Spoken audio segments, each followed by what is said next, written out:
Upaya Rusia mempertahankan operasi militernya di Ukraina menghadapi tantangan, bukan hanya dari garis depan, tetapi juga dari perlawanan internal di wilayah yang dikuasainya. Salah satu kelompok yang menonjol adalah Atesh, gerakan perlawanan yang sebagian besar beranggotakan Tatar Crimea, kelompok etnis minoritas yang memiliki sejarah panjang konflik dengan Moskwa.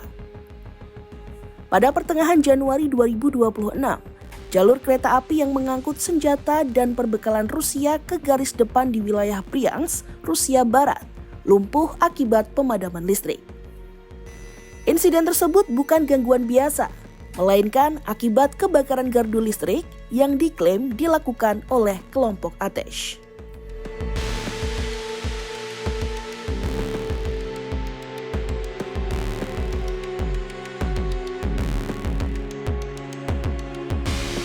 Aksi ini menegaskan bahwa perlawanan terhadap Rusia tidak hanya terjadi di medan tempur Ukraina, tetapi juga di jantung wilayah Rusia sendiri.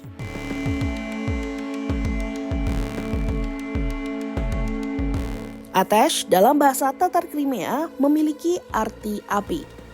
Kelompok ini didirikan pada September 2022, beberapa bulan setelah invasi besar-besaran Rusia ke Ukraina.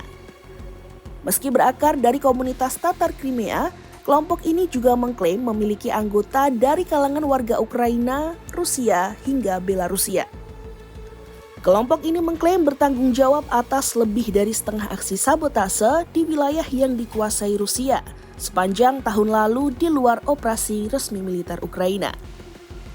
Target utama mereka meliputi jalur kereta api, depot amunisi, markas militer, hingga infrastruktur energi. Beberapa operasi yang diklaim Atesh termasuk pembakaran lokomotif di Rostov dan penghancuran menara komunikasi pabrik pertahanan udara di Tula, wilayah selatan Moskwa. Menurut pemantau konflik Armed Conflict Location and Event Data, ACLED, aksi sabotase di Rusia meningkat sejak awal invasi Ukraina. Infrastruktur transportasi dan logistik militer menjadi sasaran utama baik oleh kelompok partisan maupun individu anti perang.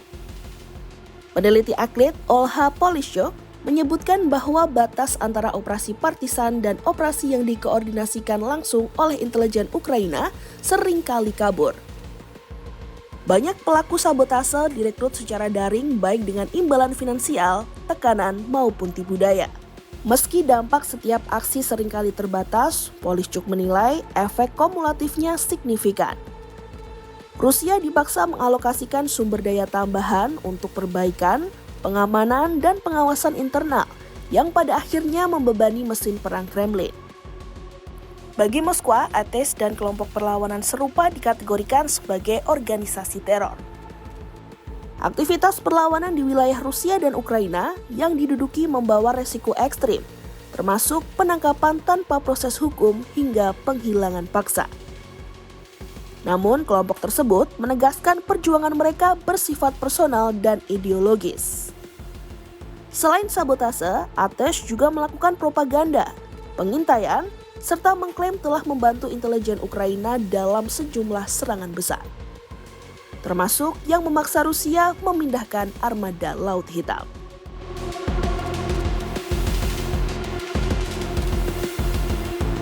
Tatar Crimea merupakan kelompok etnis Turkik asli semenanjung Crimea yang telah mengalami penindasan sejak wilayah itu ditaklukkan Kekaisaran Rusia pada abad ke-18. Tragedi terbesar terjadi pada 1944. Ketika pemimpin Soviet Joseph Stalin memerintahkan deportasi massal Tatar Crimea ke Asia Tengah. Sekitar sepertiga dari mereka dilaporkan meninggal dalam perjalanan. Ukraina mengakui deportasi tersebut sebagai genosida. Namun, ketegangan kembali meningkat setelah Rusia menganeksasi Crimea pada 2014. Sejak itu, lembaga perwakilan Tatar Crimea dinyatakan ilegal. Aktivis menghilang dan puluhan ribu warga Tatar meninggalkan tanah kelahiran mereka.